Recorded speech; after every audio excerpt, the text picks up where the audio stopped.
I mean, hey, I'd never want you to lose your job. But you want me to be Connie Falconeri from Bensonhurst.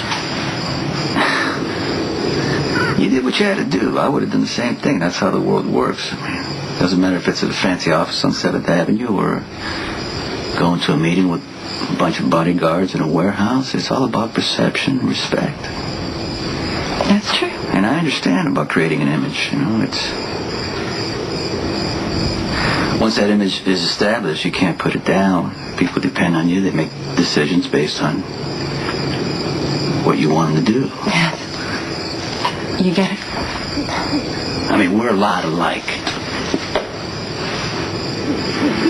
I mean, you're smart, you're driven, you're good at your job. But see, in my world,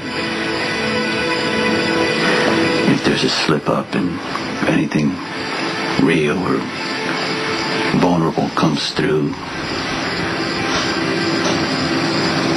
then the violence starts.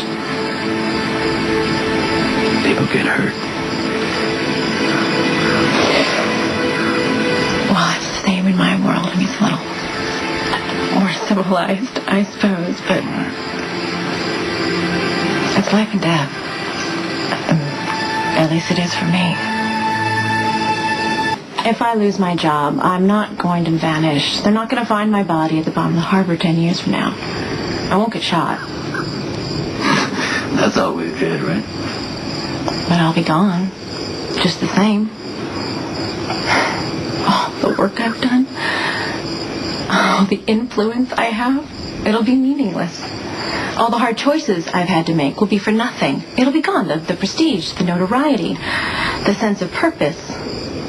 It'll all come crashing down like a house of cards.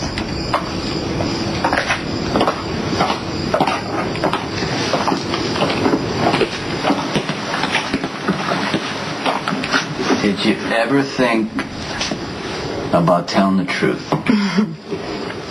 Yeah.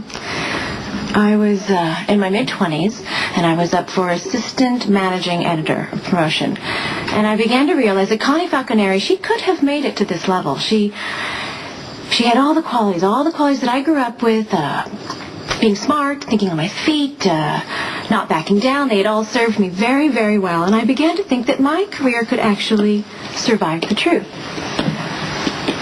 But then one day my mother called. Now, we didn't have secretaries back then. I was an associate picked up. And, do you remember my mother's accent? Yeah. She wasn't supposed to call, except under dire emergencies. And, well, it was. My grandmother died. Ma didn't identify herself. And she tried really hard to sound correct. She said it was a matter of extreme and vital importance and of a personal nature. So, I picked up the call. And when I hung up, everyone was staring at me. I realized in that moment that I could never tell these people the truth. There was no way that they could know. What happened?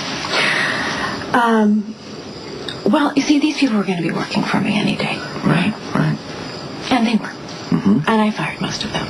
Good. But for the rest of the day, they made jokes all day about that woman who called, about her accent, why it was so important. I finally just told them that he was a cleaning lady. I went to the bathroom and I cried for half an hour. And I realized that there was no looking back, that I had to keep climbing. Those are pretty hard moments, you know. Knowing you made a choice that you can't take back. When I tell you that this job is my life,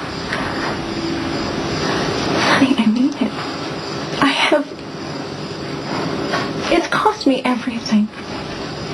Having children, a serious relationship. I've starved myself for years, and I am not just talking about food. I've given up so many things that I love, and I tell myself that it matters.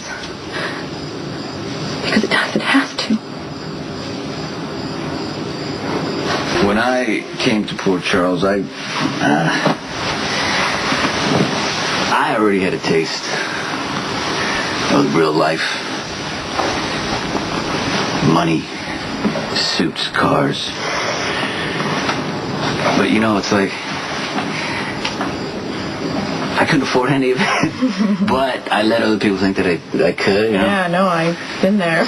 So I came to Port Charles to run a strip joint. It was called the Paradise Lounge. But then Frank Smith died, and I saw an opportunity, and I took it, and I started running the whole organization. I cut old ties, made new ones, and I paid the price along the way. So did a lot of other people. But I didn't care, because I wanted it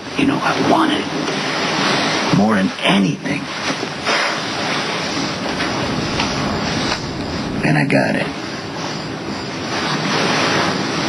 I'm rich. I got everything I want.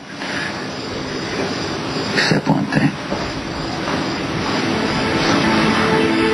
I'm alone. Me too.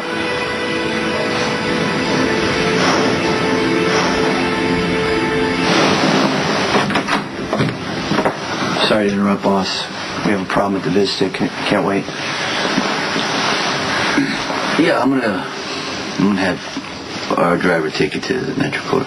He's actually waiting outside. Thank you.